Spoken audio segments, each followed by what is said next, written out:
Bonjour, morning brief du 22 mars 2019.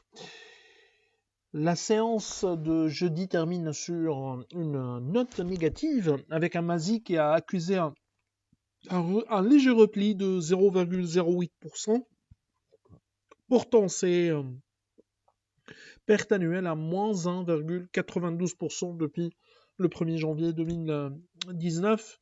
Du volume sur le marché central tout près de 100 millions de dirhams, 97 millions 5 plus précisément sur le marché central, dont 29 millions sur Tijari Wafé, Marsa Maroc 17 millions 9 et Etisalat El Maghreb 11 millions 5 de dirhams de transactions.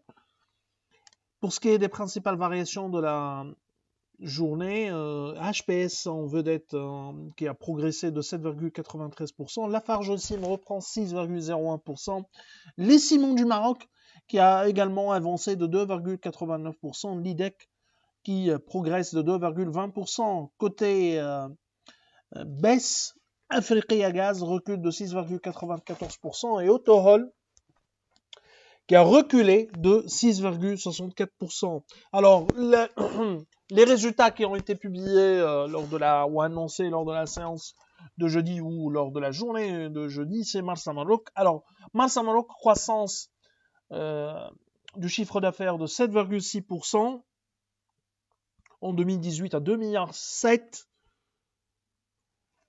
légèrement inférieur à nos attentes, 2,8 milliards de dirhams de chiffre d'affaires, porté bien sûr par un trafic global en légère hausse, 1,1% pour Marsa Maroc et ses filiales selon le communiqué de la société. Le résultat d'exploitation a augmenté de 8,3% à 824 millions de dirhams. Le résultat net s'établit à 556 millions de dirhams, en baisse de 7,3% par rapport à l'année dernière. Bien sûr, tenant compte d'un élément exceptionnel l'année dernière. D'ailleurs, le résultat net ajusté selon le communiqué de la société serait ajusté bien sûr de par ces éléments exceptionnels, serait en hausse de 13%. Nous, on était sur un résultat à 594 millions de dirhams, donc légèrement supérieur à ce qui a été publié par Marsa Maroc. Dividende à 9,3 dirhams par action. L'année dernière, c'était 10,7, mais il y avait un élément exceptionnel, 10,7 dirhams de dividendes, donc bien sûr 2,7 de dirhams de dividendes exceptionnels. Nous, on était à 10, un dividende stable autour de 10,7 dirhams par action. Alors, l'autre actualité où la société qui a publié également ses chiffres 2018, c'est Managem. Managem a réalisé un chiffre d'affaires d'ordre de 4 milliards 350 millions de dirhams, bien sûr, en déclin de 16% par rapport à l'année dernière. Cette détérioration a été la résultante de la baisse importante des cours de certains métaux, surtout au S2 2018, donc durant le second semestre 2018. Le chiffre d'affaires consolidé a également été impacté par le repli de chiffre d'affaires de la filiale SMI ainsi que l'arrêt de la mine d'or de Bagoudou suite à l'épuisement du gisement. Le résultat net part du groupe s'établit à 370 millions de dirhams contre 879 l'année dernière, impacté par l'opération l'année dernière, impacté par l'opération exceptionnelle. Un résultat net ajusté autour de 441 millions de dirhams l'année dernière. Managem distribuera un dividende de 15 dirhams contre 23 une année auparavant. Les réalisations de Managem sont au-dessous de nos attentes.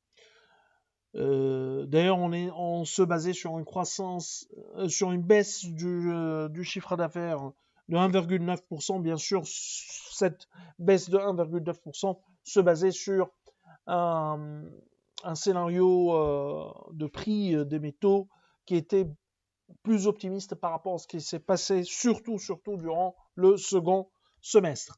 Alors, Autohol annonce un résultat net de 2018 de 150 millions de dirhams 147 millions de dirhams estimés par Alpha Mena, en baisse de 10% par rapport en 2017, suite aux accords sur les vérifications fiscales de 5 sociétés faisant partie du périmètre de consolidation. Le dividende proposé se situe à 3,5 dirhams, stable et en ligne avec nos attentes. On est à léger sur le titre, hein, et le titre qui a perdu 8%, plus que 8% par rapport à l'année, depuis le début de l'année, on est sur une baisse à plus de 14% depuis le 1er janvier 2018 en ce qui concerne bien sûr Autohol, mais ce sont des résultats qui sont en ligne avec les attentes, hein, pour Autohol. Alors, nous, on ajuste toujours au niveau des résultats par les éléments exceptionnels, aussi bien négatifs que positifs. Et parmi les éléments exceptionnels, on prend en considération tout ce qui est contrôle, les fameux contrôles fiscaux qui ont fortement impacté les résultats en 2018 des émetteurs marocains. Alors, l'autre actualité également concerne un BCP où le patron de la banque a annoncé une recapitalisation de 5 milliards de dirhams. Cette recapitalisation sera réalisée par le personnel, 2,1 milliards de dirhams, et 2,7 milliards de dirhams par les banques régionales. Alors, pour rappel, le groupe bancaire BCP est en train de finaliser un deal impliquant 4 banques, un portefeuille de 4 banques en Afrique. Bien sûr, c'est le fameux deal avec BPCE. Alors, c'est tout ce qu'on a pour ce matin. On vous donne rendez-vous pour lundi prochain et on vous souhaite un bon week-end. Au revoir, à lundi prochain.